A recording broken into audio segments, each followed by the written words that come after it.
bola do Tietê, que foi um crime, aquela bola que ele chapou e tirou do Everson. O Atlético teve mais volume porque tem mais preparo físico e tem uma coisa que aí é uma questão da gente criticar ou o Diniz ou não, porque o Diniz não muda o time. Era nítido, até certo ponto irritante, como o Vasco caía pelos pedaços, caía pelas tabelas completamente morto, sem condição. Ryan já com a meia arriada, o Tietê caindo aos pedaços também, morto em campo, o Gumora indo lá para trás para ficar na última linha, para não ter que ir para o jogo, o Felipe Coutinho que correu muito, se doou muito e não fez o gol exatamente por isso, porque toda hora vai e volta, dá pique e marca e dá... Não conseguiu ter pernas, tinha a obrigação de fazer o gol, obviamente. O Paulo Henrique, mais uma vez, muito ruim na questão de escolha dos lances, mas se doa muito, saiu machucado. O Puma estava muito cansado, enfim, o Vasco abriu o bico completamente. E aí a gente fica pensando, para que tem banco? Ou se tem banco, né? Porque ele faz uma alteração apenas logo no meio, porque o Nuno Moreira jogou uma partida ruim hoje, ruim, não foi bem, tecnicamente mal, sumido, enquanto o Ryan, Coutinho e Verratti no primeiro tempo deram muito trabalho ao Atlético, o Verratti do jeitão dele, mas hoje deu mais trabalho, o Nuno apagadaço. E aí ele bota o David, que mais uma vez entrou mal no jogo. O David teve também uma chance, mano a mano, para tocar a bola pro Verratti no meio e mostra nitidamente que ainda está longe da melhor forma física, o que é absolutamente normal. O problema do Vasco também passa por questão física. E quando você precisa fazer esse preenchimento por conta de ausência física, é o Galo, que bota Júnior Santos, que bota Biel, que bota o Alexander, que é uma fumaça danada no meio, correndo para um lado, correndo para o outro. Então tem elenco, tem gente para entrar, tem gente para dar gás, tem gente para fazer movimento. Então é um time que tem condição do seu treinador olhar para o banco e dizer: o Rony tá morto, vou botar o Júnior Santos. O Coelho tá morto, vou botar o Biel. Ah, o zagueiro não tá bem, vou botar o Igor Rabelo. Então ele tem elenco. Ah, o meio-campo tá cansado, eu vou botar o Alexander. Então ele tem elenco para mexer. O Diniz nitidamente não confia, porque, por exemplo, hoje era um jogo que o Jair tinha que ter entrado. Até para segurar o ímpeto do Galo. O Tietê estava completamente morto. O Tietê fez um ótimo jogo novamente no dinamismo, mas perdendo muitas bolas ali atrás, porque muito sozinho e sempre querendo fazer o lance individual, porque ninguém aproximava, não chegava ninguém, absolutamente ninguém. Então eu acho que o Diniz erra, porque o Jair podia ter entrado. E aí a gente pergunta, o que faz o Alex Teixeira no banco, cara? O Lloyd Augusto, o que faz no banco? O Garré agora virou o cara para substituir. Entrou muito mal de novo hoje. Mal, querendo fazer o bonitinho, sabe? Parecia que tá uma pelada de 2 toques. Muito desconcentrado. Então, isso atrapalhou demais. O Vasco teve a chance de vencer o jogo. O Atlético acho que teve muito mais volume do que oportunidades. Não teve tanta chance assim. Teve uma do Biel, para mim foi a única, mas que foi claríssima também, no cruzamento da direita, que ele entra chapando e perde um gol inacreditável. Mas o Atlético teve volume. E é um time perigoso, porque tem o Scarpa que chuta bem, tem o Gabriel Menino que chuta bem de fora da área, o Arana, que é um lateral da posição que faz o cruzamento.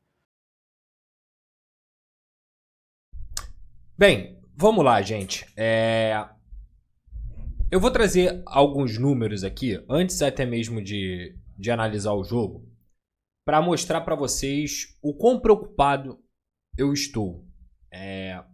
Não só com o discurso, com o que se vê em campo, e para a gente poder analisar de uma maneira bem fria, equilibrada, o que tem acontecido com o Vasco da Gama, que fez já 17 jogos dentro desse Campeonato Brasileiro. Vamos lá. Isso são números do Fernando Diniz, à frente do Vasco da Gama, tá? Ele tem 16 jogos, ele tem 4 vitórias em 16 jogos. Só 2 no Campeonato Brasileiro. Ele tem 6 derrotas, de forma geral, e 6 empates. Nos 9 jogos que o Fernando Diniz fez à frente do Vasco, dentro do Campeonato Brasileiro, ele fez 9 pontos em 27.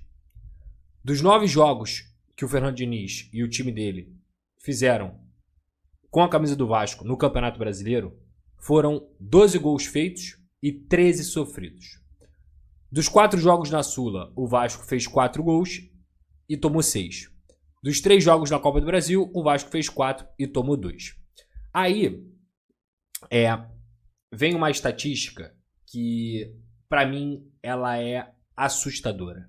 E que ela me deixa muito, muito amedrontado com o que vem pela frente. Dos 16 jogos que eu citei do Diniz, o Vasco só ficou apenas 3 sem sofrer gol. Foi contra o Fortaleza, que hoje é um saco de pancada dentro do Campeonato Brasileiro. Tomou 5 ontem para o Botafogo e está numa situação muito parecida com a do Vasco. Tanto é que demitiu o seu principal treinador, o seu grande treinador dos últimos anos. E continua numa má fase, continua na zona de rebaixamento e vai brigar com o Vasco até o fim do campeonato para não cair.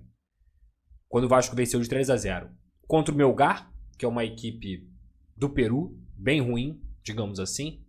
Quando o Vasco venceu por 3-0 e contra o CSA, no jogo de ida da Copa do Brasil. De 16 jogos, o Vasco do Diniz sofreu gol em 13. E aí o que me preocupa é que hoje o futebol ele não existe se você não joga bem com a bola e sem a bola. Digo mais, às vezes é mais importante pro resultado final, pro placar do jogo, você jogar melhor sem a bola do que com a bola. Isso é a minha visão, tá? Porque quando eu digo isso, gente, e eu olho o Campeonato Brasileiro, olho as equipes que estão com o Vasco no Campeonato Brasileiro, e digo isso também por assistir, né? Por assistir os jogos, como assistir, por exemplo, Grêmio e Juventude. Juventude e Santos.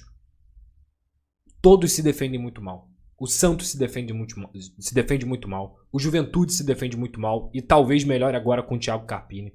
O Fortaleza, repito, tomou 5 do Botafogo ontem. Teve um jogador expulso logo no início, mas tomou 5 gols do Botafogo ontem. Se defende muito mal. O Sport nem se fala. E aí você tem ainda um Grêmio. Você ainda tem um Vitória também, que tá nessa briga, tá nesse bolo. O Ceará, não sei até que ponto vai continuar ali em cima. Pode também cair de rendimento. Se defender muito mal, ter um saldo de gols horroroso, como a gente tem dentro do Campeonato Brasileiro, essas equipes, vamos lá. Vou mostrar para vocês aqui de forma prática. Aqui, ó. O Vasco, ele tomou já 24 gols dentro do Campeonato Brasileiro. 24 gols. 24. O Santos tomou 23. Tá perdendo pro Cruzeiro. O Vitória tomou 22. O Fortaleza tomou 29. O Juventude é a pior defesa do campeonato e tomou 35. E o Sport, que é o pior time do campeonato disparadamente, ele tomou 25. Ou seja, o Vasco só tomou um gol a menos do que o Sport, que é o saco de pancada do Campeonato Brasileiro, junto com o Juventude. Mas mais ainda, até porque a pontuação mostra isso, o Sport não venceu nenhum jogo e perdeu 10 dentro desse Campeonato Brasileiro nessa temporada.